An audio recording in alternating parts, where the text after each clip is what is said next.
If World Championship match starts tomorrow, Javokhir Sindarov wouldn't just win the match, he will destroy Gukesh.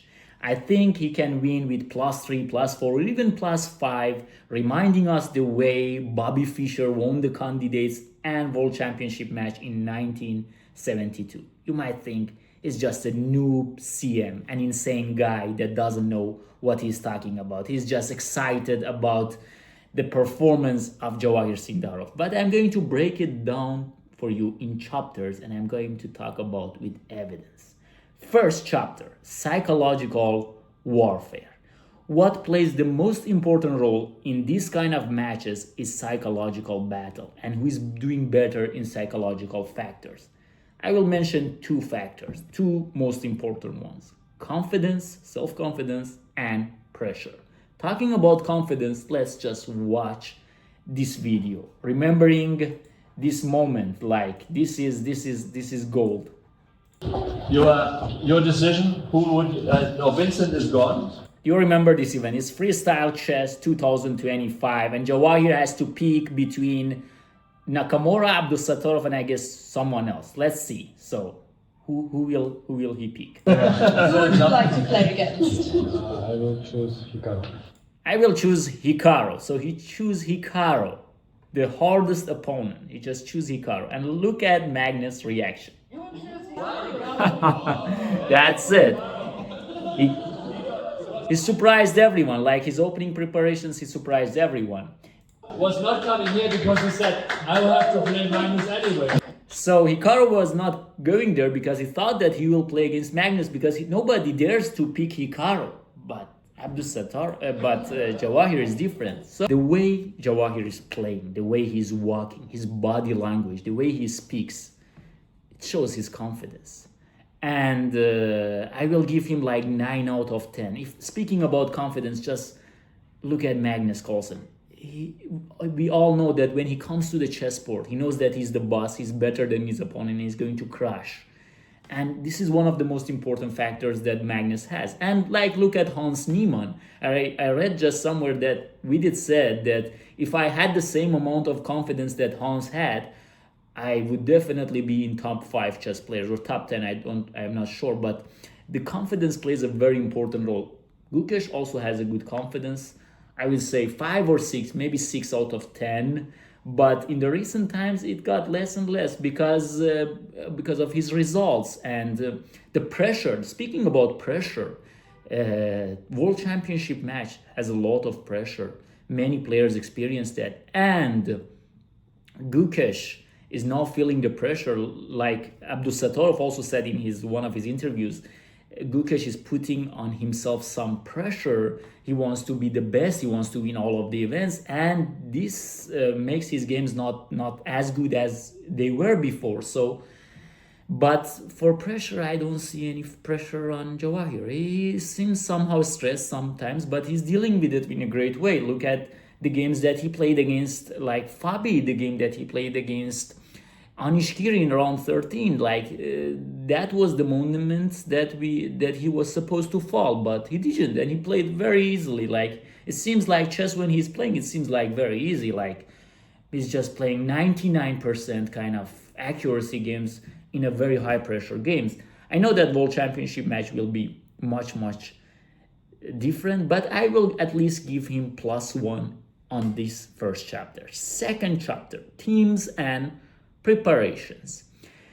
We know that both players have very strong teams. Like Gukesh has this Polish Grandmasters helping him. Gajewski at the top, he is the main leader. Then we have Radoslav Wojtaszek, and I guess one of them, I guess Wojtaszek or Gajewski was also helping Anand. They have Duda, these 3 Polish Grandmasters, very strong. And then we have Hari Krishna and Vincent Keimer, these 2. And also his life coach. He has some kind of life coach that he's helping him. So very good, strong team in preparations and also in psychological. We know that Gukesh was dealing with the previous World Championship match in a very good way. But Javokhir team is also very good. Like, we know that he has Madaminov on his side, and also his main team coach is Roman Vidoniak, and his role was he's like also a life coach and also working with his skills. He thought he speak in his interview how he's training with Sindarov, and they have a very good team. And he has also other seconds that they were not with him at the candidates, but we can speculate that they can probably be from Uzbekistan. They have very strong players.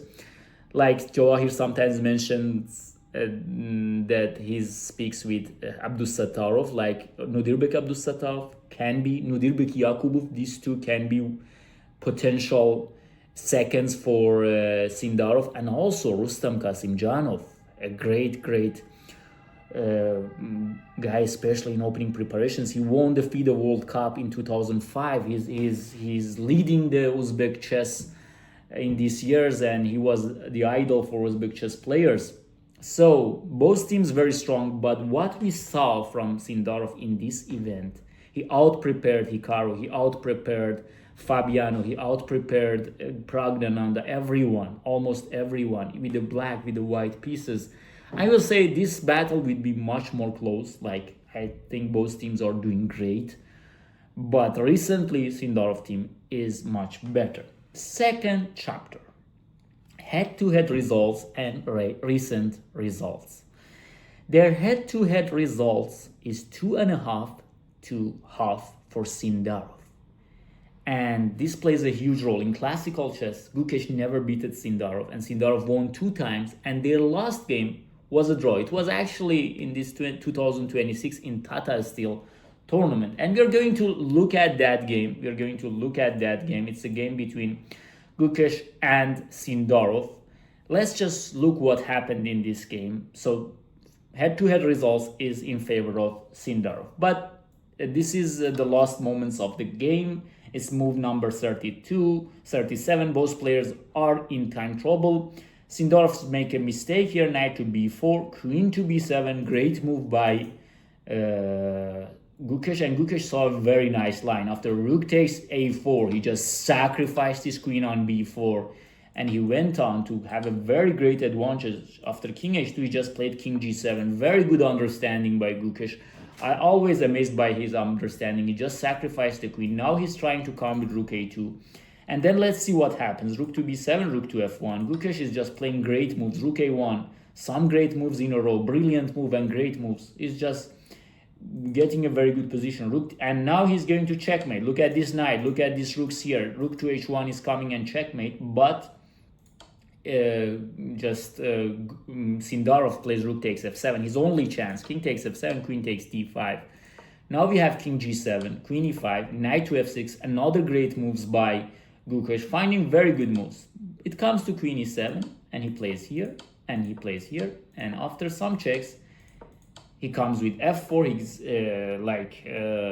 Sindarov is trying. He knows that he cannot win this knight in the previous move because there is rook h1 check all the time. So he takes on h4, getting rid of this pawn, running away with the king. Let's see what happens. Knight d4, rook check, rook check.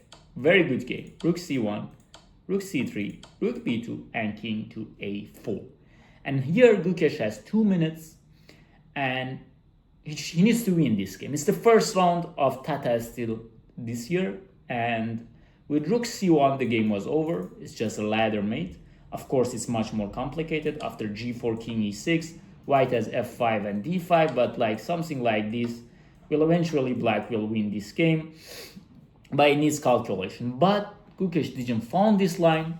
He just played rook a2 check, some checks to gain some time, and here he once again should have played that, but still winning. But look what happens. After queen d8, he plays rook a2 check. Look at how he's hesitant to win this game. And after rook takes g2, he gets some chances. Check, and just one mistake here. He should have continued with king e6 and then going to e6. It's very hard to win this position, of course. And at the end, Sindarov finds the best way to defend this game, and he just didn't lost this game to Gukesh. What it says to us that this Gukesh is still a very great player. You saw that he found very good chess moves, like great moves in a row, sacrificing the queen. Just look at this moment that he sacrificed his queen. Of course, he's the world champion. He plays very good chess, but not winning that game. I don't know how. Like how he didn't won that game, but he didn't won that game. And that tells a lot of things. You need to realize your chances. That's very important. Something that tells this game tells us about Gukesh that he's probably not going to realize his chances, especially in time troubles, especially.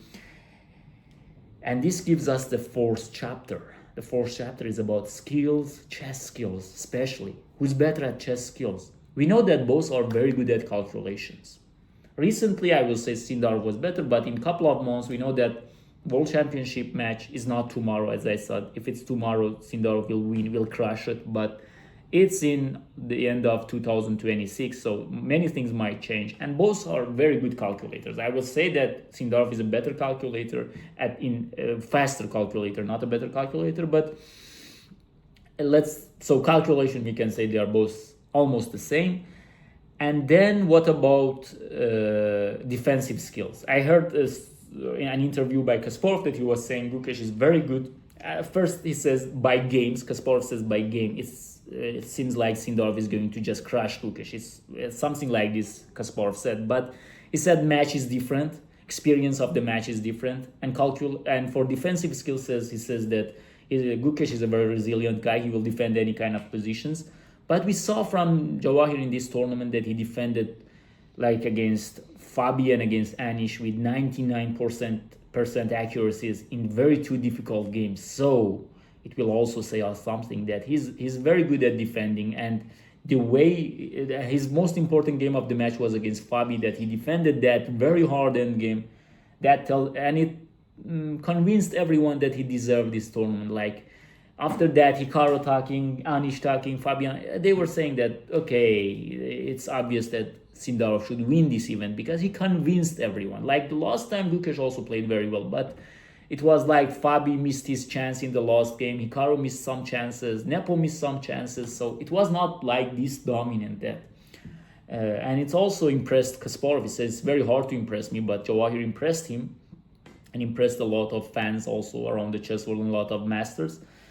So we can say that his defensive skills is good, but what makes difference is these two factors. So both are very good at defense and calculation, but two factors are here that are very important.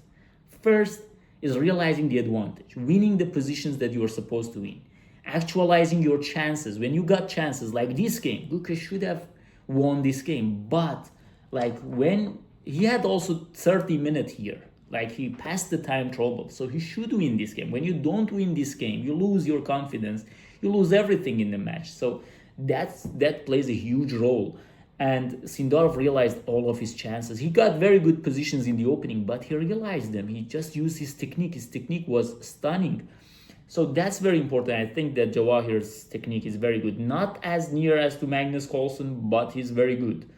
Like I will say also, Fabiano had the same problem. He was getting good positions in different candidates, in different tournaments, but winning those games, he was not as good as someone like Magnus, let's say.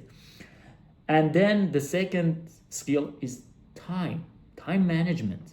I will say that Javokhir is great at time management, especially in the candidates. He was great.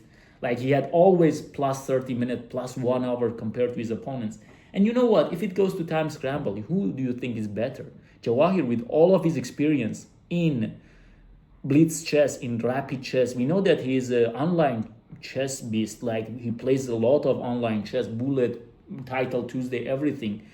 And if by any chance this games goes to tiebreak, it's for sure that Javokhir has a lot of chance to win that.